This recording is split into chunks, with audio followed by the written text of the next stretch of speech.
Hello students, good morning. कैसे हैं आप? हिंदी ऑनलाइन क्लासेज में आपका हार्दिक स्वागत है। मैं भूदेव शर्मा आज आपको सूरदास जी के पद्य तीसरे पद्य की ओर ले चलता हूं। हमने पिछले वीडियो में 2 पद्यों का भावार्थ पढ़ा और अब तीसरे पद के संदर्भ में देखते हैं। कवि सूरदास जी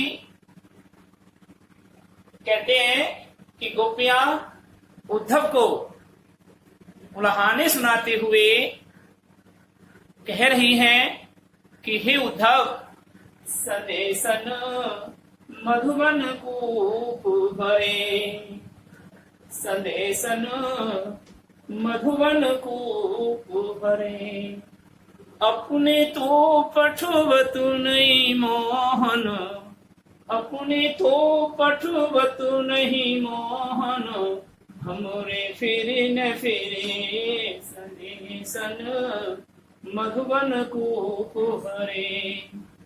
जिते पथिक पठिए मधुबन को बहुल न शोध करे।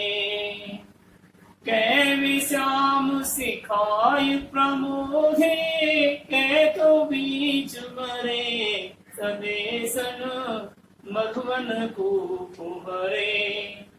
कागद गरे मेघ मसी खूटी, सरदब लाग जरे। कागद गरे मेघ मसी खूटी, सरदब लाग जरे। सेवक सूर लेखन को अंधो, फलक कपाट अरे, संदेशन मधुबन कूप भरे। सूरदास जी कहते हैं कि जब योग संदेश लेकर के उद्धव जी गोपियों के समीप खड़े होते हैं तो गोपियां योग संदेश का तिरस्कार कर देती हैं और उन्हें तो प्रेम भक्ति भावना में अपने आराध्य श्री कृष्ण का ही ध्यान रहता है और वे योग संदेश के स्थान पर प्रेम संदेश की आशा लगाए हुए प्रेम संदेश की बातें सुनना चाहती थी। किंतु गोपियां उस योग संदेश का तिरस्कार करते हुए उद्धव से कहती हैं कि हे उद्धव, संदेशन मधुबन कूप भरे।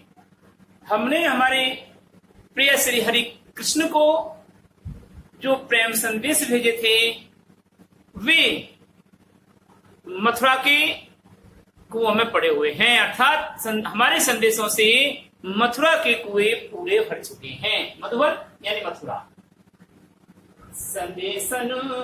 संदेशों के द्वारा मथुरा के कुएं पूर्ण भर चुके हैं, अर्थात उन संदेशों को कुएं में डाल दिया जाता था।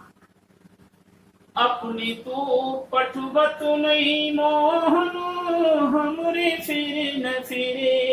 हे उद्धव, श्री कृष्ण ने मोहन श्री कृष्ण ने अपने तो कोई संदेश हमारे लिए नहीं भिजवाए, अपितु हमारे संदेशों का लौट कर कोई जवाब नहीं भेजा। फिर न फिरे अर्थात लौट कर नहीं फिरा, अर्थात लौट कर के जवाब नहीं भेजा। क्या कि हे उद्धव, हमारे हरि श्री कृष्ण ने मोहन ने अपने प्रेम संदेश तो हमें नहीं भेजा, अपितु हमारे संदेशों का लौट करके कोई जवाब नहीं दिया, अर्थात हमारे संदेशों का जवाब नहीं दिया, आपने तो कुछ भेजे ही नहीं। जिते पथिक पठिए मधुबन को बहुल न शोध करे। गोपियां कहती हैं कि हे उद्धव, हम जो भी राहगीर मथुरा के लिए जाया करता था, हमने जिस राहगीर को मथुरा के लिए भेजा, पत्र के साथ में भेजा, वे बहुल न शोध करे, लौट करके अभी तक कोई नहीं आए हैं। क्या वे शोध कर रहे हैं? उन प्रेम संदेशों के बारे में शोध कर रहे हैं या कह लिया कै विश्याम सिकाय प्रमोदे कैको बीच मरे। या श्री कृष्ण ने, श्याम यानी कृष्ण के लिए आया है, या उनको, या वे श्याम श्री कृष्ण ने सिखा दिए अर्थात अपने बस में कर लिए, प्रमोद है अर्थात वशीकरण में करके और अपनी ओर सिखा दिया, और या कहूं बीच में ही मर चुके हैं। अन्यथा तो हमने जितने भी राहगीर मथुरा को भेजे थे वे अभी तक लौटकर कोई जवाब लेकर नहीं आए हैं। इसका कई कारण हो सकता है, या तो वे उन पत्रों पर शोध करने बैठ गए हैं, या उन्हें श्री कृष्ण ने अपने बस में करके सिखा दिया है और अपनी ओर मिला लिया है, या कहीं बीच रास्ते में ही मर गए हैं। कागद करे मीरू मसीखूटी सरदब दाग जरे। या और भी कारण हो सकता है कि या तो वर्षा के कारण, बादलों के बरसते हुए पानी के कारण कागज गल गए हैं। जो कृष्ण ने पत्र लिखा या तो वो कागज गल गए हैं जिसे पत्र नहीं लिख पा रहे हैं। मसी खूटी, और वह खूटी पर टंगी हुई स्याही खूटी पर ही टंगी रह गई। सर दब लाग जरे, सरकंडों का जंगल में आग लग गई है और वो जल गए हैं। यही कारण हो सकता है, या तो बादलों से मथुरा के सारे कागज गल गए हैं, या खूटी पर स्याही लटकी रह गई है, या सरकंडे जिसकी कलम बनाई जाती है और कलम से लिखा जाता है, सरकंडे के जंगल में आग लग गई है जिससे वो जल गए हैं।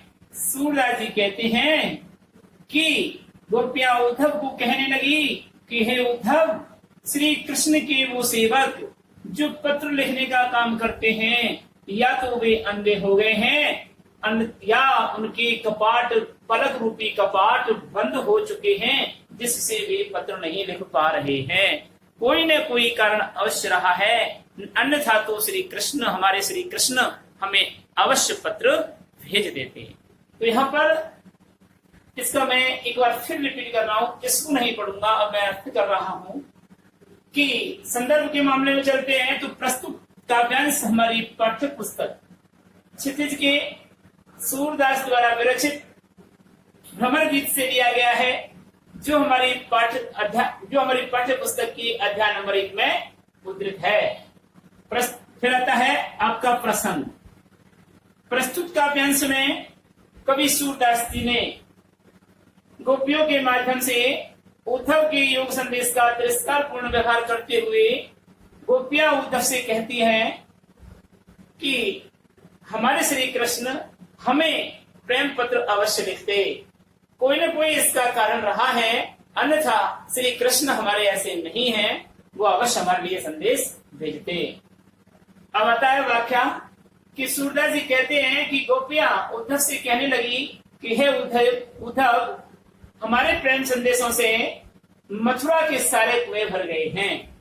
श्री कृष्ण उन सारे कुओं में हमारे प्रेम पत्रों को डाल दिया करते थे। ये व्यंग्यात्मक दृष्टिकोण है कि श्री कृष्ण के द्वारा हमारी उपेक्षा की जा रही है और हमने जो भी संदेश भेजा वह संदेश कुएं में डाल दिया गया, तो कुएं में डाल दिया जाता है।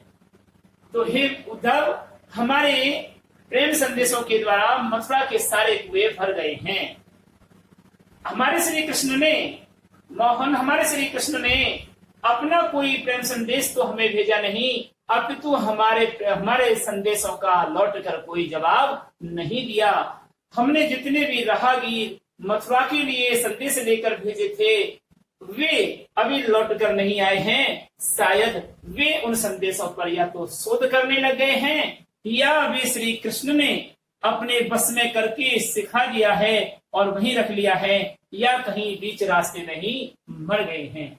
अवश्य कोई न कोई कारण रहा है, अन्यथा हमारे महान श्री कृष्ण हमारे लिए अवश्य प्रेम संदेश भेज रहे थे।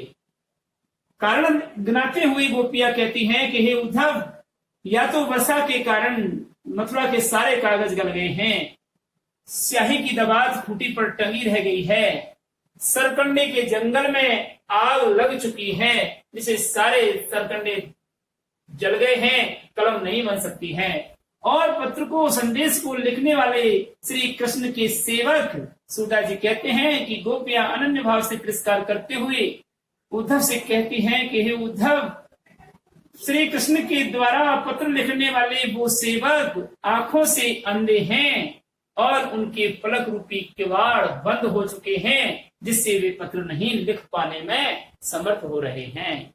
इस प्रकार कोई न कोई कारण अवश्य रहा है, जिसके कारण श्री कृष्ण हमें प्रेम संदेश भेजने में देर कर रहे हैं, अन्यथा तो अब तक वे हमें संदेश भेज दिए होते। इस प्रकार से यह इसका आपको अर्थ लिखना होगा और प्रसंग के बाद में फिर आपको करनी होगी विशेष या टिप्पणी। प्रस्तुत काव्यांश में सरल सरस मधुर तत्सम तद्भव शब्दावली से युक्त मुहावरेदार एवं सामासिक पदावली से संपन्न ब्रज भाषा का प्रयोग किया गया है। पॉइंट नंबर 2, प्रस्तुत पद्यांश में वियोग श्रृंगार रस का अद्भुत चित्रण किया गया है। पॉइंट नंबर 3, प्रस्तुत काव्यांश में कौन सा विरह या वियोग का स्थायी भाव समाहित है। प्रश्न पॉइंट नंबर 4, उपर्युक्त पद्यांश में गोपियों की विरह वेदना को उद्दीपन कर रहा है और इसमें माधुर्य एवं प्रसाद गुण का समावेश किया गया है। इस प्रकार से 4 बिंदु आपको विशेष में लिखने होंगे, तब आप 6 नंबर का पूरा अंक कर पाएंगे, पूरा उत्तर कर पाएंगे। इस प्रकार से अगले पद की ओर चलते हैं। देखिए, उठो मन माने की बात, उठो मन माने की बात, दाख चुहारा छाणी अमृत फल, बिसुकीरा बिसुखात, उठो मन माने की बात, जो चकोर को दी कपूर को तजी अंगार अघात, मधुपुकारत भरपूर काठ में बंधत कमल की पात, ऊधो मन माने की बात, जो पतंग हित जान आपनो, दीपक सोल फुटात, सूरदास जाको मनुजा सो, सोई ताहि सुहात, ऊधो मन माने की बात। गोपियां उद्धव को योग संदेश की अवहेलना करती हुई और कहने लगती हैं कि हे उद्धव, कृष्ण जैसे भी हैं, जो भी हैं, हमें प्रिय हैं। अरे यह तो मन में भाने की बात है, मन को जो अच्छा लगता है वही बात हुई। श्री कृष्ण जैसे भी हैं, जो भी हैं, अरे वो हमें प्रिय हैं। अरे यह तो मन के यानी हृदय के मानने की बात है, जिसमें मन लग जाए वही प्यारा हो जाता है। तो उसी भावना को यहाँ पर गोपियां उद्धव से कहती हैं कि हे उद्धव, कृष्ण जैसे भी हैं वे हमें प्रिय हैं। अरे यह तो हृदय में मानने की बात है, मन में मानने की बात है, जिसमें मन लग जाए वही यह प्यारा लगता है। उससे व्यक्ति कष्ट पाकर भी क्या करते हैं, प्रेम करते हैं, उसे अपनाते हैं। गोपियां कहती हैं कि हे उद्धव, संसार में दाख, छुहारे ऐसे विभिन्न प्रकार के मधुर फल हैं, फिर भी संसार में दाख, छुहारे जैसे अमृत के समान विभिन्न प्रकार के मधुर वस्तुएं, मधुर फल हैं, किंतु विष का कीड़ा इन सब का परित्याग करते हुए, इनको सब को ठुकराता हुआ विषैली वस्तुओं को ही खाता है, अर्थात विष को ही खाता है। तो यहाँ पर कहा था खिचुआरा छड़ी अमृत फल, विष कीड़ा विष खात। हे उद्धव, इस संसार में अनेक अनेक प्रकार की विषय वस्तुएं भरी पड़ी हैं। दाख, छुहारे जैसे अमृत फल के समान मधुर फल हैं, किंतु विषैला कीड़ा, जो विष को खाने वाला जहरीला कीड़ा होता है, उसे तो विषैली वस्तु ही पसंद है, वह तो विष को ही खाने का आदि है, वह तो विषैली वस्तुओं को ही खाता है। उसका मन तो विष में ही क्या लगा हुआ है, समाया हुआ है, अर्थात विष को ही पसंद करता है। तो ये तो मन माने की बात हो गई, जिसको जो अच्छा लगता है वही पसंद होता है, वही उसको लायक होता है। तो गोपियां कहती हैं कि हे उद्धव, चाहे ज्यों चकोर को, उदाहरण अलंकार यहाँ पर, ज्यों चकोर को दे कपूर को तजी अंगार अघात, मधुप करतु घर पूर काठ में बंधतु कमल की पात, ऊधो मनु माने की बात। हे उद्धव, जिस प्रकार चकोर को कोई कितना ही शीतलता प्रदान करने वाला कपूर खिला दे, लेकिन वह उस शीतलता प्रदान करने वाले कपूर को परित्याग कर देती है और अंगारों का ही भोजन करती है, अर्थात वह झुलसा देने वाले अंगारों को ही क्या कहती है, खाती है। अंगारों की चिंगारियों को खाती है, चंद्रमा की चिंगारियों को खाती है। कौन? कपूर नामक पक्षी। तो जो चकोर को दे कपूर कोई तजी अंगार अघात, जिस प्रकार से चकोर को भले कोई कितना ही शीतल या ठंडक प्रदान करने वाला कपूर खिला दे, लेकिन वह अंगारों को ही वह उन शीतल प्रदान करने वाले विषय वस्तुओं को त्याग देता है और अंगारों की चिंगारियों को खा करके ही प्रसन्न होता है। वह तो उसको वही पसंद है। मधुप करतु हर फोरी काटू में बंधतु कमल की पात। उद्धव, भंवरा इतना कठोर होता है कि वह लकड़ी को फोड़ करके उसमें अपना निवास बनाता है। अपने पलंग देखा है, पलंग की लकड़ी का पलंग जो होता है उसकी पाटी में छेद करके, और भंवरा वो काला काला घन करता घूमता है ना, मक्खी किसी मोटे जैसा, तो वह भंवरा उसमें अपना बिल बना लेता है, यानी अब निवास बना लेता है, घर बना लेता है। तो वह लकड़ी जैसे कठोर को भी फोड़ देता है, लेकिन वह कमल को पसंद करता है। इसलिए रात्रि के समय जब कमल बंद होता है तो वह उसके अंदर अगर बैठा होता है तो उसी में बंध जाता है। तो क्या कमल के पत्तों को काट करके बाहर नहीं निकल सकता? वह कमल के पत्तों को काट करके बाहर निकल सकता है, लेकिन वह उसको लाइक करता है, उसको पसंद करता है। इसलिए कठोर काठ में भी वह छेद कर सकता है। वह कठोर काठ में छेद कर देने वाला भंवरा भी क्या करता है? कमल से प्रेम करता है। इसलिए वह उनकी प्रेम भरी पंखुड़ियों में बंद हो जाता है। तो यही बात सूरदास जी कहते हैं कि वह गोपियां उद्धव से कहने लगी कि हे उद्धव, वह लकड़ी को काट करके अपना घर बनाने वाले मधुप को भंवरा भी अपने प्रेम के वश में आकर के कमल के पत्तों के अंदर बंद हो जाता है, क्योंकि उसको तो कमल के पत्ते ही, कमल का प्रेम ही अच्छा लगता है, बंधना अच्छा लगता है। इसलिए कमल की पंखुड़ियों में बंद रहकर रात भर पड़ा रहता है, उसे काट करके वह बाहर नहीं निकलता। गोपिया कहती है कि इसी प्रकार जो पतंग हित जान आपनो दीपक सोल फुटात। हे उद्धव, जिस प्रकार पतंग आता है बरसात के समय में, जो चिमनी में दीपक में चारों तरफ, दीपक के चारों तरफ चट चट करते हुए उड़ने वाले जो कीट होते हैं और उसमें जल करके नष्ट हो जाते हैं, वे पतंगे कहलाते हैं। कि जिस प्रकार पतंगे अपना हित दीपक से समझ करके दीपक की ज्योत में लिपट करके अपनी जान गंवा देते हैं और नष्ट हो जाते हैं, क्योंकि वह दीपक की लौ, दीपक की ज्योति उनको पसंद है।